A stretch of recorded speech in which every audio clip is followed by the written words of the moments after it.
Assalamualaikum warahmatullahi wabarakatuh. Alhamdulillahilladzi 'allamal Qur'an, 'allamal insana ma lam ya'lam. Allahumma salli wa sallim wa barik ala sayyidina Muhammad wa ala alihi wa sahbihi ajma'in. Amma ba'du. Ya Fattahu ya Alim, iftah lana babana bil Qur'anil 'azim. Nasrun minallahi wa fathun qarib. Wa basyiril mu'minin birahmatika ya arhamar rahimin.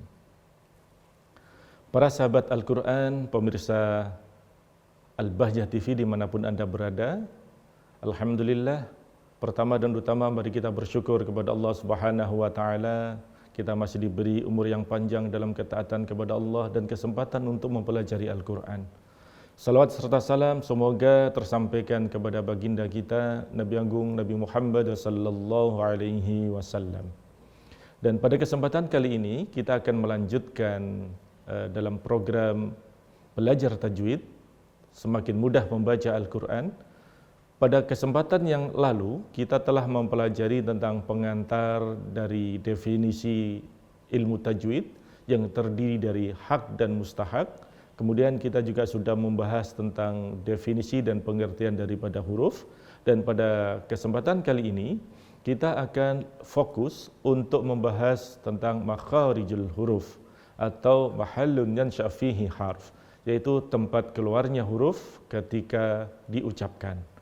Baik, secara umum, makharijul huruf ada 5 tempat. Yang pertama adalah al-jauf, yaitu rongga mulut dan tenggorokan. Ada al-halqi, yaitu rongga tenggorokan, al-lisan, huruf-huruf yang berada di lidah, kemudian asy-syafatan, huruf-huruf yang berada di dua bibir, dan al-khayshum, huruf-huruf yang berada di pangkal rongga hidung. Baik, akan kita mulai. Bismillahirrahmanirrahim. Yang pertama kita akan mempelajari al-jauf, yaitu pada pertemuan yang lalu kita sudah sampaikan indikator keberhasilan kita dalam melafalkan al-jauf adalah ketika huruf itu tidak mengandung dengung. Pada saat kita melafalkannya, apabila hidung dipencet, maka tidak ada suara yang bergetar di dalam pangkal rongga hidung. Kemarin kalimatnya a'udzu billahi dan saya suka dengan menggunakan pernafasan perut. Sebelum kita lanjutkan, Al-Fakir akan menyampaikan bagaimana teknik menggunakan pernafasan perut. Apabila para sahabat Al-Quran masih belum mengetahui bagaimana itu pernafasan perut, mari kita lihat ketika mungkin keluarga kita sedang tertidur. Di situ kita melihat orang tidur menggunakan pernafasan perut, yaitu ketika menarik nafas dengan cara menggembungkan perut dan ketika mengeluarkan dada tidak bergerak. Semuanya menggunakan aktivitas dari pergerakan perut. Baik, kita akan pelajari bagaimana caranya. Ketika saya mengucapkan tarik, silakan gembungkan perut Anda.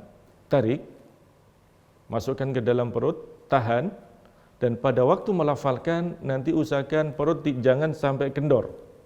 Kita mulai dengan berhitung dulu 1 sampai 3. Tarik, tahan, lafalkan 1, 2, 3. Nah, itu gunakan melatih perut Anda. Kemudian kita akan ganti dengan kalimat ta'awud. Tarik nafas kemudian simpan di perut. Pada waktu melafalkan usahakan perut tidak kendor. Tarik. A'udzu billahi minasy syaithanir rajim. Apabila masih ada sisa nafas, boleh dikeluarkan dengan cara yang tidak tersengal-sengal, boleh dengan tapi ringan saja. Kemudian nariknya melalui hidung, jangan menggunakan mulut. Baik, akan kita lanjutkan kepada makharijul huruf yang kedua, yaitu di pangkal tenggorokan. Pangkal tenggorokan kita ini ada 2 huruf, yaitu huruf hamzah dan huruf ha.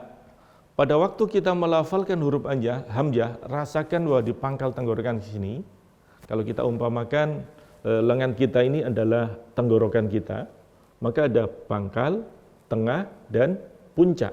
Sekali lagi, pangkal, tengah, puncak. Al-Fakir ada pengalaman ketika belajar makharijul huruf dulu, ketika kita tidak visualisasikan, dengan hanya memperhatikan kepada tabel, itu akan sulit untuk menghafalkan di mana letak-letak huruf. Maka kami akan menyampaikan salah satu trik untuk menghafalkan makharijul huruf, yaitu dengan yang kita namakan dengan jurus bangau. Silakan semacam ini. Ini adalah tenggorokan, ini adalah lisan. Di tenggorokan kita ada 3 bagian, pangkal, tengah, puncak.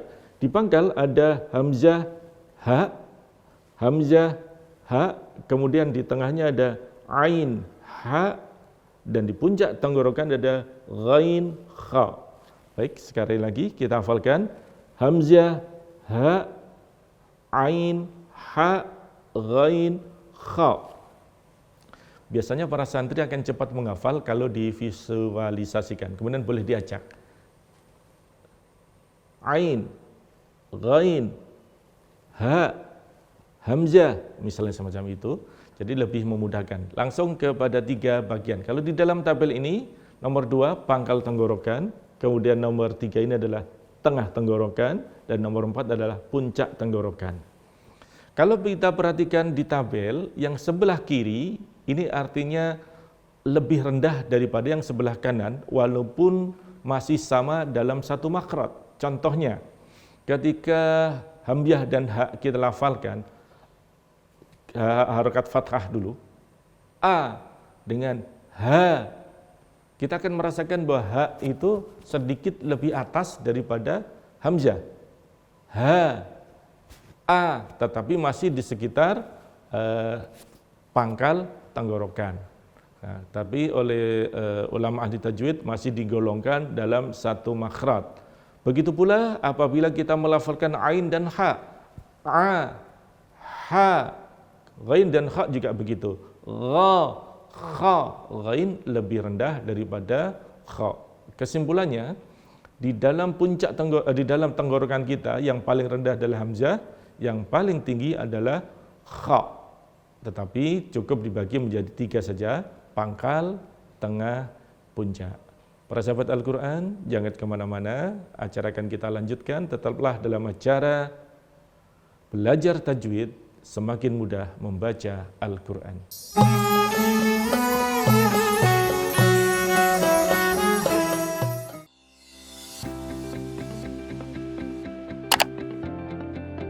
Al-Bahjah TV hadir untuk membantu Anda mengabadikan momen-momen berharga dan meningkatkan visibilitas Anda melalui layanan dokumentasi dan kerjasama yang profesional.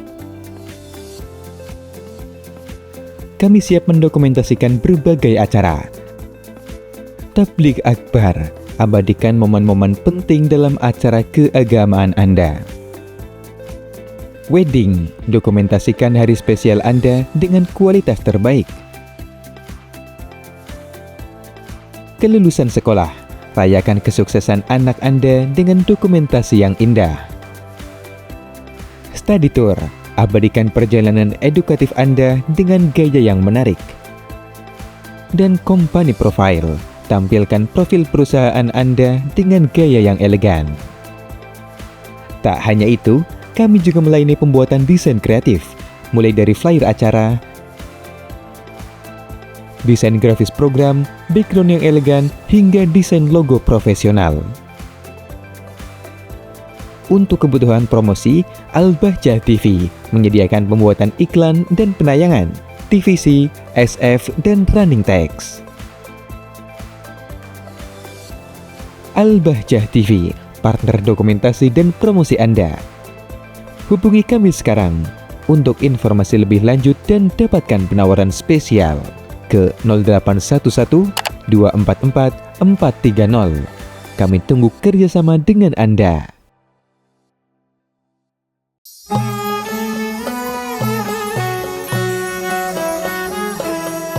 Para pemirsa Al-Bahjah TV dimanapun Anda berada, terima kasih masih tetap setia dalam acara belajar tajwid semakin mudah membaca Al-Quran. Akan kita lanjutkan, pada pertemuan yang tadi kita sudah membahas sampai ke huruf yang berada di tenggorokan. Kita sekarang akan memasuki huruf yang berada di lisan. Sebagaimana kita sampaikan pada pertemuan sebelumnya bahwa bisa kita simbolkan dengan jurus bangau kita. Baik, ini adalah lisan kita. Lisan kita nanti dibagi menjadi pangkal, tengah, dan ujung. Pangkal, tengah, dan ujung. Maka kalau kita lihat pada tabel di huruf yang berada di nomor 5 adalah pangkal lidah mengenai langit-langit yang di atasnya. Dan langit-langit kita ini nanti ada dua. Langit-langit yang ada tulang rawanya disebut dengan langit-langit keras, dan yang di bagian belakang nanti insya Allah kalau kita sentuh itu akan lembut sekali, selembut pipi kita, itu karena tidak ada tulangnya di situ. Disebut dengan langit-langit lunak. Jadi ada langit-langit yang ada tulangnya, ada yang tidak ada tulangnya. Yang ada tulangnya langit-langit keras, yang tidak ada tulangnya disebut dengan langit-langit lunak. Dan huruf qaf ini adalah mengenai langit-langit lunak. Caranya mencapai, boleh diikuti, pangkal lidah naikkan, kenakan ke langit-langit yang ada di belakang sini, ke langit-langitnya, ko, ki, ku. Sekarang tanpa ko, ki, ku. Nah, cukup semacam itu, bukan secara berlebihan menjadi ko, ki, ku. Tidak berlebihan semacam itu terlalu ke belakang. Ko, semacam itu saja, yaitu pangkal lidah mengenai langit-langit lunak. Dan huruf kaf, walaupun dalam nomor 6 ini disebut dengan pangkal lidah, sebetulnya masih dalam area makhraj yang sama pangkal, cuman sedikit lebih ke depan. Kalau kaf ini sudah mengenai langit-langit keras. Ka, ki, ku, ka, ki, ku. Nah, semuanya itu. Kalau nanti misalnya diikhfakan akan berbeda bunyinya. Min qablik, minkum, beda. Min itu kaf, kalau min itu kaf. Nah, kalau kita tidak mempelajari di mana letak makhraj, maka akan salah dalam melafalkan ikhfa. Maka disinilah pentingnya belajar makharijul huruf. Baik, kita lanjutkan. Setelah kaf ada di tengah lidah. Tengah lidah ada 3 huruf, jim, shin, ya. Yaitu tengah lidah mengenai langit-langit yang di atasnya. Ajja, semacam ini. Kita kenakan dulu, sampai memang terasa bahwa lidah kita bagian tengah mengenai langit-langit. Ajja, sekarang tanpa langsung sentuhkan.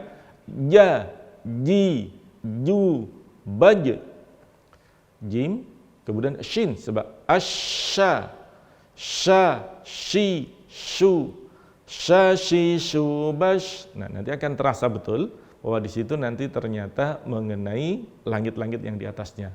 Kemudian juga huruf ya, ayya, ya, yi, yu, bai. Nah, baik.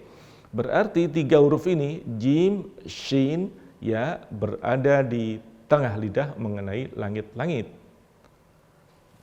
Dan di sampingnya, yaitu di sisi lidah, dari bagian depan sampai ke paling belakang, ke gigi geraham kita paling belakang, itulah makhrajnya huruf dot, yaitu sisi kanan kiri lidah mengenai sisi gigi geraham atas sebelah dalam. Do, di, du. Nah, ini jadi sifatnya memanjang nanti. Makhrajnya memanjang dari depan berbatasan dengan lam nanti langsung ke geraham yang paling belakang. Itu huruf dot.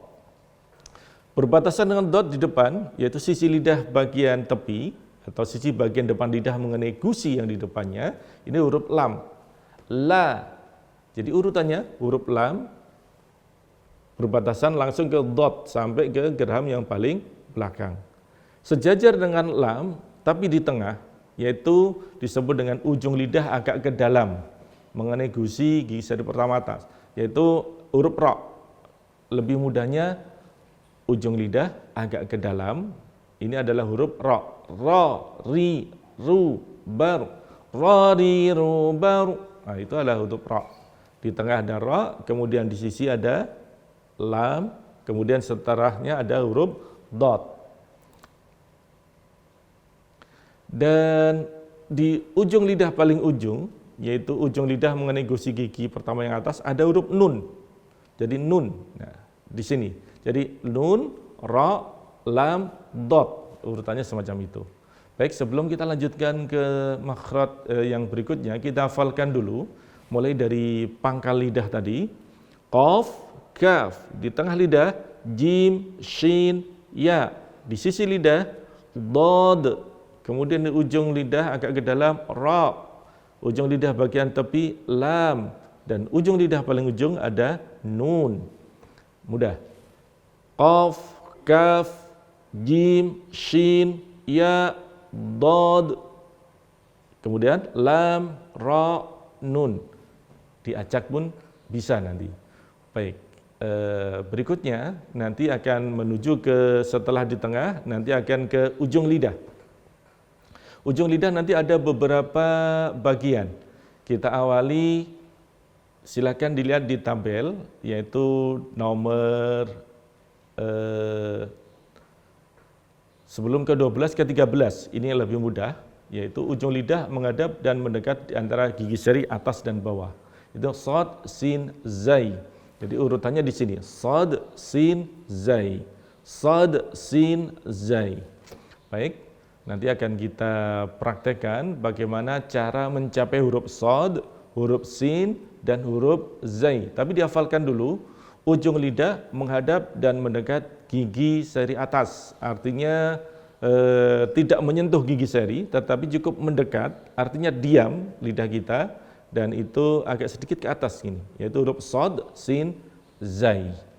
Baik, nanti akan kita lanjutkan, jangan kemana-mana, tetaplah dalam acara Belajar Tajwid, semakin mudah membaca Al-Quran.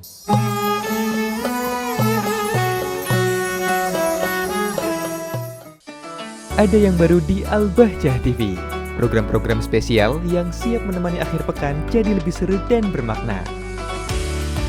Kisah nyata para pelaku usaha muslim yang berjuang dari nol, penuh kegigihan dan ikhtiar, hingga kini menjadi pengusaha sukses yang dermawan. Ya seperti kita kursi-kursi seperti ini. Ini awal kita produksinya seperti ini. Aba masa kini, setiap Ahad ke-1 pukul 20.00 waktu Indonesia Barat.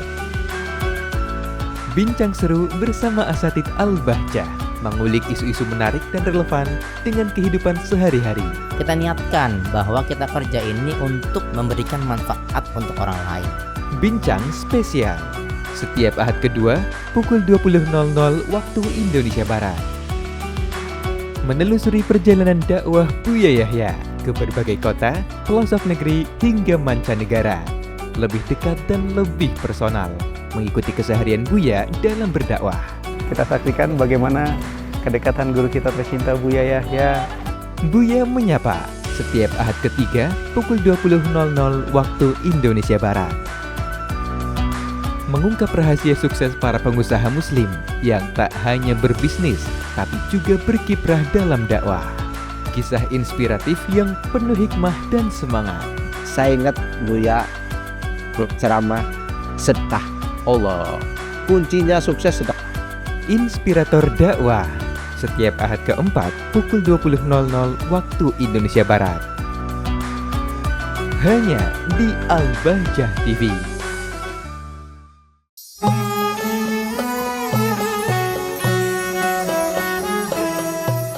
Para sahabat Al-Quran, terima kasih masih di depan televisi Anda dalam acara Belajar Tajwid, semakin mudah membaca Al-Quran. Akan kami lanjutkan kembali setelah tadi kita mempelajari huruf-huruf yang ada di pangkal dan sisi lidah. Sekarang ada yang di bagian depan lidah atau ujung lidah. Tadi yang pertama kita sudah ada shad, sin, zai. Ujung lidah menghadap dan mendekat gigi seri. Sekarang ada punggung ujung lidah. Ujung lidah ini ada kita yang bagian yang kelihatan. Bagian yang kelihatan dari ujung lidah kita ini disebut punggung ujung lidah atau ujung lidah bagian permukaan mengenai gigi seri. Di dalam gigi seri nanti setengah, ini kita ibaratkan gigi seri kita, Setengah ke atas disebut dengan pangkal, dan setengah ke bawah disebut dengan ujung. Baik, kita awali. Punggung ujung lidah mengenai pangkal gigi seri. Hurufnya ada 3, to, dal, ta. Punggung ujung lidah mengenai pangkal gigi seri. Hurufnya ada 3, to, dal, ta. Kemudian punggung ujung lidah mengenai ujung gigi seri. Hurufnya juga ada 3, za, zal, sa. Za, zal, sa. Silakan dihafalkan terlebih dahulu letak-letak makhrajnya, letak hurufnya ketika diucapkan, baru nanti kita mau pelajari tentang kaifiyah atau tata cara melafalkannya. Kita ulangi lagi. To, dal, ta, za, zal, sa. Baik. Kalau punggung ujung lidah mengenai ujung gigi seri, kalau dari depan kita bisa melihat kelihatan sedikit. Za, sa, zo, nah, kelihatan sedikit ujung lidah kita, tidak digigit. Mohon perhatikan, terkadang kita mengajari para santri dengan mengatakan huruf sa silakan digigit. Nah, terlalu kelihatan sedikit saja. Sa, begitu. Sa, si, su, bas, semacam itu. Baik, cukup. Sekarang tinggal yang ada di syafatan, yaitu asyafatan, 2 bibir atas dan bawah, diawali dengan gigi seri mengenai perut bibir bawah. Perut bibir bawah, posisinya semacam ini. Harus bisa memposisikan dulu. Gigi seri tancapkan atau sentuhkan di perut bibir bawah. Fa, fi, fu, ba, fa. Kemudian ada sedikit maju ke depan. Nanti bibir kita ada yang bagian basah, ada yang bagian kering. Bagian basah disebut dengan bibir lautan dan bagian kering disebut dengan bibir daratan. Jadi ini untuk memudahkan saja supaya kita dengan sesuatu yang istilah yang menarik perhatian. Ada bibir daratan, ada bibir lautan. Laut tentunya ada airnya yang basah, yang kalau darat tidak ada airnya berarti yang kering. Nah, di bibir di bibir lautan kita ada huruf ba. Jadi kalau kita melafalkan huruf ba sedikit tersenyum. Ba, ba. Nah, sekarang kalau melafalkan yang terkena huruf yang di bibir daratan, huruf mim. Ma, mi, mu, bam, semacam itu. Dan yang paling ujung dari bibir adalah huruf waw, yaitu dengan memonyongkan atau mencucu. Wa. Jadi kita ulangi sekali lagi.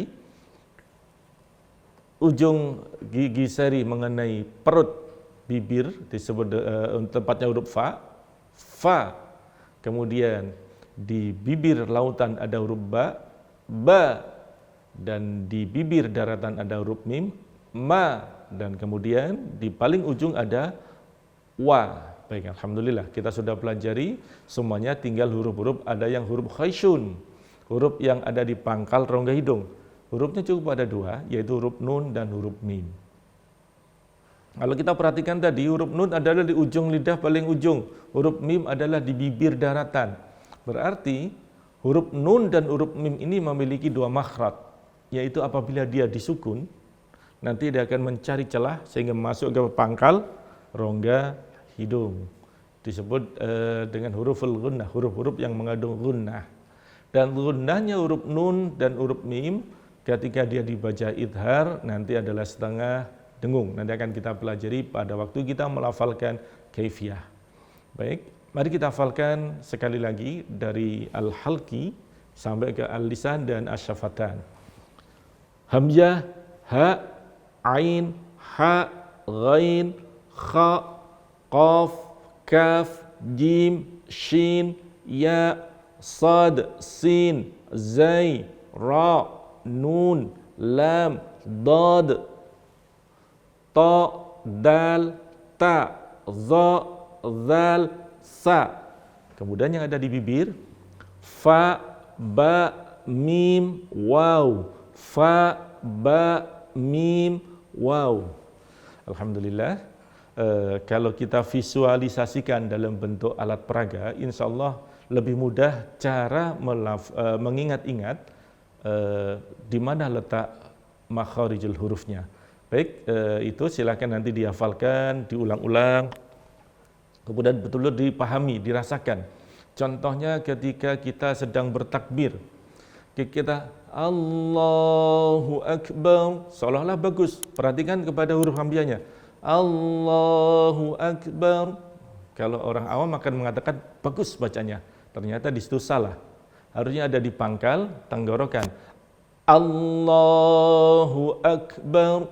Nah, tentunya nanti perlu latihan menempatkan di sini. Yang paling salah banyak. Contohnya di huruf ha dan huruf kha. Ini sering tertukar.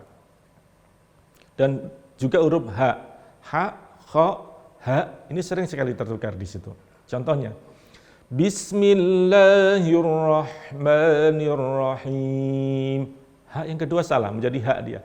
Bismillahirrahmanirrahim. Harusnya Bismillahirrahmanirrahim. Him. Jadi tetap di tengah tenggorokan. Baik, semangat. Insya Allah kita akan pelajari pada pertemuan yang akan datang tentang kaifiyah atau tata cara melafalkan huruf-huruf. Karena sepanjang apapun huruf ayat yang kita baca terdiri dari rangkaian huruf per huruf. Maka untuk tahsinul qiraah diawali dengan makharijul huruf dan sifat-sifatnya. Baik, demikian. Mari kita berdoa kepada Allah, mudah-mudahan kita dipermudah dalam mempelajari Al-Quran dan memperoleh ilmu yang bermanfaat. Demikian, kurang lebihnya mohon maaf. Sampai bertemu pada kesempatan yang akan datang, tetap dalam acara Belajar Tajwid Semakin Mudah Membaca Al-Quran. Kurang lebihnya mohon maaf. Wassalamualaikum warahmatullahi wabarakatuh.